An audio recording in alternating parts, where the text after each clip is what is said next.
एका मोठ्या व्हिडिओचा हा छोटा पार्ट आहे, परंतु पूर्ण व्हिडिओ पाहायचा असेल तर डिस्क्रिप्शनमध्ये लिंक आहे टॅप पॉडकास्ट चॅनलची.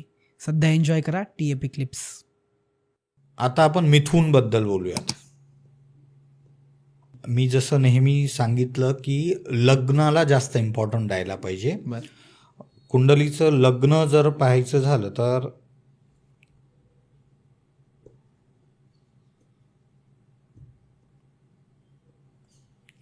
लग्न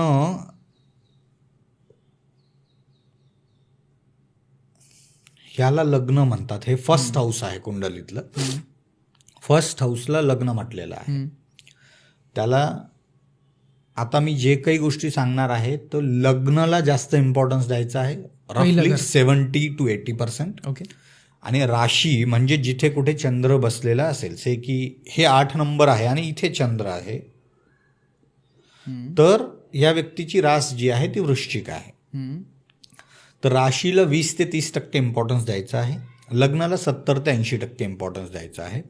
आणि ते दोन्ही पण बघायचं आहे आणि त्या दोन्हीतला सारांश काढून त्यांनी ह्या प्रिडिक्शन्सला घ्यायचं आहे. ओके. त्यातल्या कुठल्या कुठल्या गोष्टी आपल्याला लागू होत आहेत त्यानुसार जायचं आहे. ठीक आहे. तर त्याच्यामुळे सर्वांनी आपापलं लग्न काय आहे आणि राशी काय आहे आणि त्याला इम्पॉर्टन्स किती द्यायचं आहे ते थोडंसं लक्ष द्यायला पाहिजे. ओके. मिथुन. आणि ऑडियन्सला मी परत एकदा सांगतोय की लग्न आणि राशी दोन्ही पण बघा आणि त्यातून तुमच्यासाठीचा जो सारांश आहे तो काढा. हे जास्त आणखी रिलेट कुणाला होईल ज्यांचं लग्न आणि राशी एकच आहे.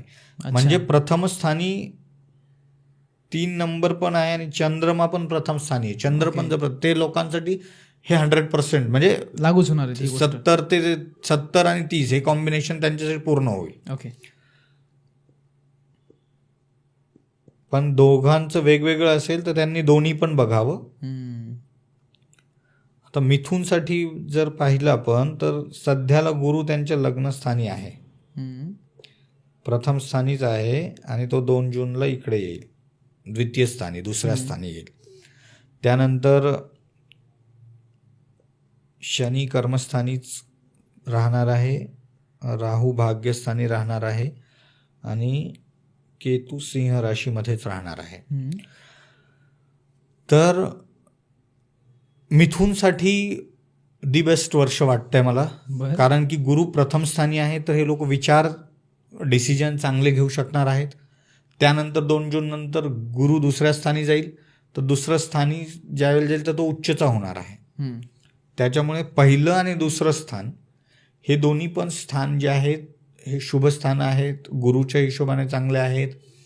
हे लोक आपल्या कुटुंबासाठी अनेक गोष्टी करतील या वर्षात. अच्छा.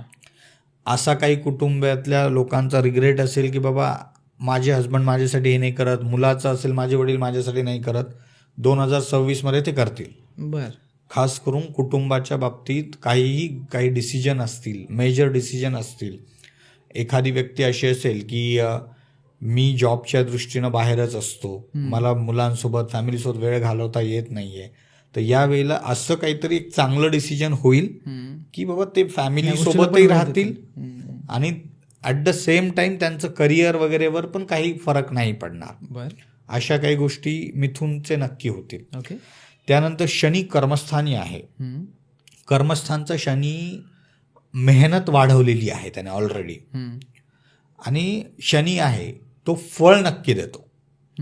त्याच्यामुळे एक असतं की लोक मेहनत पण करतात पण फळ नाही भेटत, पण शनी आहे तर तो त्याने ऑलरेडी 2000 म्हणजे मार्च नंतर त्याने तुम्हाला कर्म वाढवलेलेच आहेत. बरोबर. अचानक असे प्रोजेक्ट्स मिळाले असतील या लोकांना की ज्याच्यासाठी ते उत्सुक होते, पण सेम टाइमला सपोर्ट सिस्टम काढून घेतलेली असेल. ओके. ती 2026 पण राहणार आहे. त्याचा अर्थ हा आहे अशा गोष्टी जर होत असतील मिथुनवाल्यांनी तर तो चांगला पिरियड आहे ते समजून घ्यावं. अच्छा. जनरली त्यांना वाटत असेल की यार मी हा प्रोजेक्ट तर मला करायचा होता पण माझ्यासाठी हा एक सबऑर्डिनेट मला पाहिजे होता, मला हे ऑफिस पाहिजे होतं आणि मला त्या ऑफिसमध्ये ती पोझिशन पाहिजे होती, हे सगळ्या गोष्टी काढून घेतलेल्या आहेत त्यांच्याकडे. ओके. कारण त्याचं हे आहे की तुम्ही कठीण परिस्थितीमध्ये स्वतःला कसं प्रूव्ह करतात हे शनी या पिरियडमध्ये पण त्यांना ते दाखवून देणार आहे. परीक्षा येणार. हा, आणि नंतर मग त्याचं फळ पण देणार आहे की, आणि तुम्हाला स्वतःला पण ते रिअलाइज होईल सर्व मिथुनवाल्यांना की माझ्यात हे कॅलिबर होतं जे की मलाच माहिती नव्हतं. ओके. हां, 2025 मध्ये पण त्यांना वाटलं असेल यार मी हे एवढं करतोय पण मला फळ कधी मिळणार. 2026 मध्ये पण ते त्यांना वाटेल, पण 2026 मध्ये जर एक टाइम फ्रेमच जर बघायचा झाला तर 27 जुलै म्हणजे ऑगस्ट पकडा तुम्ही. ओके. ऑगस्ट ते 11 डिसेंबर, कारण या पिरियडमध्ये शनी वक्री होणार आहे. बर. वक्री ग्रह जास्त पॉवरफुल असतो. त्या पिरियडमध्ये यांना नोकरीमध्ये प्रमोशन, नोकरीमध्ये एक चांगलं इन्क्रीमेंट किंवा आणखी एखादा चांगला प्रोजेक्ट, अशा प्रकारची काहीतरी परिस्थिती दिसेल मिथुनसाठी. ओके. तर तो पिरियड चांगला आहे. दुसरं आहे मिथुनसाठी लग्न, जे आपण विचार केला होता तो विवाहासाठीचा जो पिरियड आहे तो चांगला पिरियड 2 जूनच्या पूर्वी आहे. बर. कारण की गुरुची सप्तम स्थानावरती स्वराशीवरती दृष्टी आहे. तर 2 जून पूर्वी लग्नाचे प्लॅन करावेत मिथुन राशी आणि लग्नासाठी. तो एक चांगला फेज आहे. कुटुंबासाठी मी ऑलरेडी सांगितलं, धनसंचय यांचा पण वाढणार आहे.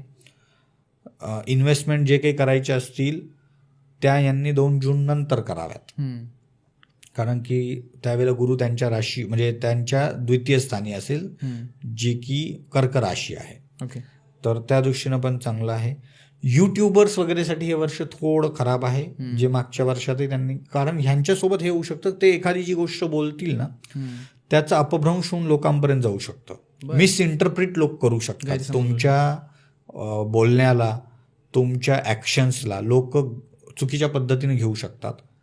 आणि कदाचित ते तुम्हाला म्हणजे ती ॲक्टिव्हिटी पण तशी असू शकते, कारण केतू तिथे बसलेला आहे.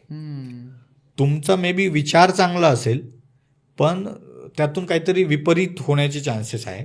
त्याच्यामुळे शक्यतो त्या लोकांनी थोडंसं सांभाळून किंवा त्याचे सर्व अँगल्सनं विचार करूनच बोललं पाहिजे. ओके. मग आता हे युट्यूबर्ससाठीच असं म्हणून नाही आहे, तुम्ही जिथेही जिथेही तुम्ही अनेक लोकांशी तुमचा कनेक्ट असेल, कॉन्टॅक्ट असेल, तिथे थोडंसं सांभाळायला पाहिजे. ओके.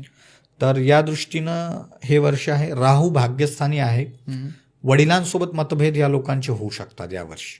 बरं. कारण हे पित्याचं पण स्थान आहे. मे बी या लोकांचे अशा गोष्टी ह्यांच्या डोक्यात खूप येतील या वर्षात की ज्या रूढी परंपरा चालू आहेत यांचं, की यांचं काय गरज आहे, याचा काय परिणाम होतो, अशा अँगलनं थोड्या गोष्टी यांच्या मनात जास्त येतील. जसं मी त्या साईडला सांगितलं की केतू पण तिथे आहे, तर कदाचित तुमच्या या गोष्टींना पण म्हणजे वेगळ्या याने घेतल्या जाऊ शकतो, किंवा हा व्यक्ती नास्तिक वाटतोय. तर त्या गोष्टी थोड्याशा टाळायच्यात.